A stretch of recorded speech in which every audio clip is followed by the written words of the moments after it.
নমস্কার বন্ধুরা, আমি আজকে একটা মাছের নতুন রেসিপি আপনাদের কাছে নিয়ে এসেছি। বাড়িতে আমি বানাচ্ছিলাম, তাই ভাবলাম আপনাদের সাথেও শেয়ার করি।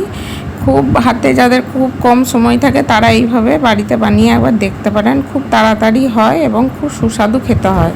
তো মাছটাকে দেখুন, আমি নুন আর হলুদ দিয়ে ভালো করে মাখিয়ে নিচ্ছি। ভালোভাবে মাছটাকে প্রথমে মাখিয়ে নিতে হবে। খুব সুন্দর করে মাখিয়ে নিয়েছি আমি মাছটা ভালো করে এপিট ওপিট নুন হলুদ দিয়ে। এইভাবে আপনারা বানাবেন বাড়িতে, দেখবেন খুব তাড়াতাড়ি হয় এবং খুব টেস্টি হয়।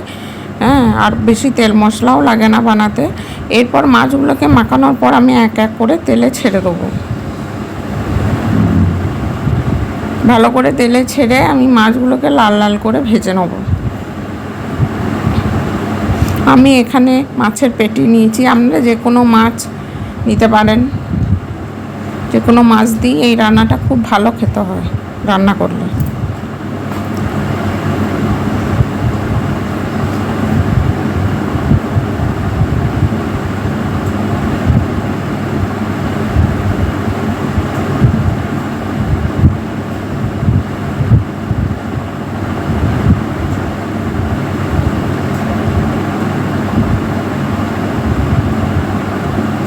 এপিট ওপিট দু পিটি ভালো করে একটু ভেজে নেবেন লাল লাল করে।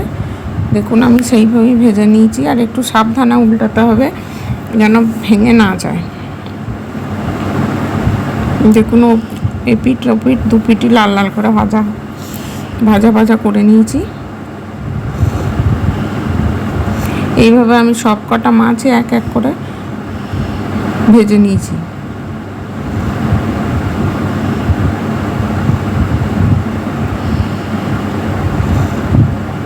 দেখুন আমার সব কটা মাছই লাল লাল করে ভাজা হয়ে গেছে। এরপর কড়াইয়ের মধ্যে আমি অল্প সাদা তেল দেবো।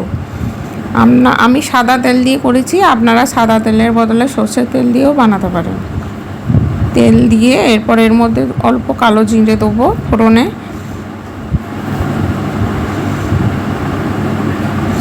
কালো জিরে ফোড়ন দিয়েছি, আমি গ্যাসটা কমিয়ে দিয়েছি।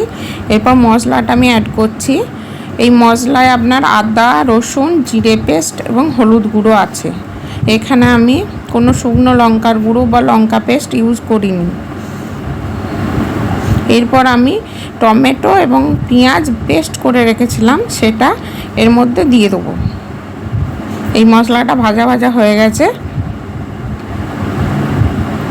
এরপর দেখুন ভালো করে তেল ছেড়ে গেছে। এরপর টমেটো এবং পেঁয়াজ পেস্টটা আমি দিয়ে দিলাম এর মধ্যে। টমেটো পেস্ট তরকারির মধ্যে দিলে দেখবেন কালারটাও খুব সুন্দর আসে আর খেতেও খুব ভালো হয়। আর গ্রেভিটাও আসে। এটা যেহেতু মাছের কষা হবে তাই একটু গ্রেভি তো করতেই হবে। এইভাবে আমি এই অবস্থায় অল্প নুন দিয়ে দিলাম। নুনটা আপনারা আপনাদের স্বাদ মতো দেবেন। আমি মাছেও যেহেতু নুন দেওয়া ছিল সেই অনুযায়ী আমি নুন দিয়েছি, আপনারা আপনাদের স্বাদ মতো নুনটা দেবেন। দিয়ে এই অবস্থায় ভালো করে নেড়ে নিতে হবে। নেড়ে ঢাকনা দিয়ে একটু কষিয়ে নিতে হবে যতক্ষণ না তেল বেরোচ্ছে।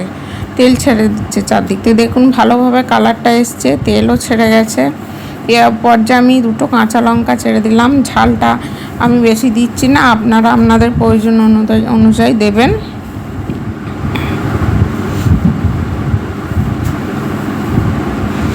দেখুন পুরো তেল ছেড়ে গেছে, একটা কালারও চলে এসছে। এই অবস্থায় মাছগুলো এক এক করে আমি দিয়ে দিলাম।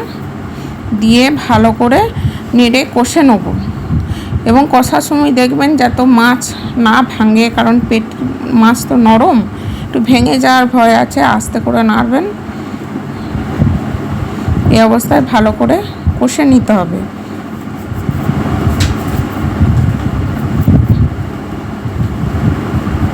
আমার ভালোভাবে কষা হয়ে গেছে।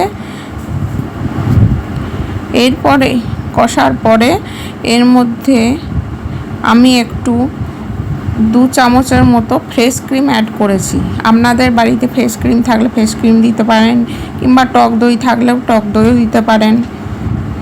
আমার বাড়িতে ফ্রেশ ক্রিম ছিল, আমি অল্প ফ্রেশ ক্রিম দিয়েছি, কারণ কালারটাও খুব ভালো আসে এবং টেস্ট হয় খেতে খুব।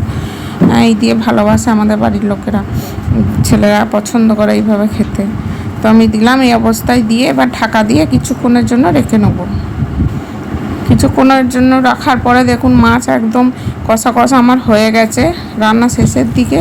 তো বন্ধুরা, এই পর্যন্ত রান্নাটা ভালো লাগলে দেখবেন, বাড়িতে বানিয়ে খুব ভালো হয়।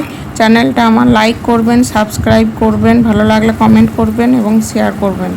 আজ এই পর্যন্তই বন্ধুরা। ভালো লাগলে অবশ্যই রান্নাটা একবার বাড়িতে বানিয়ে দেখতে পারেন।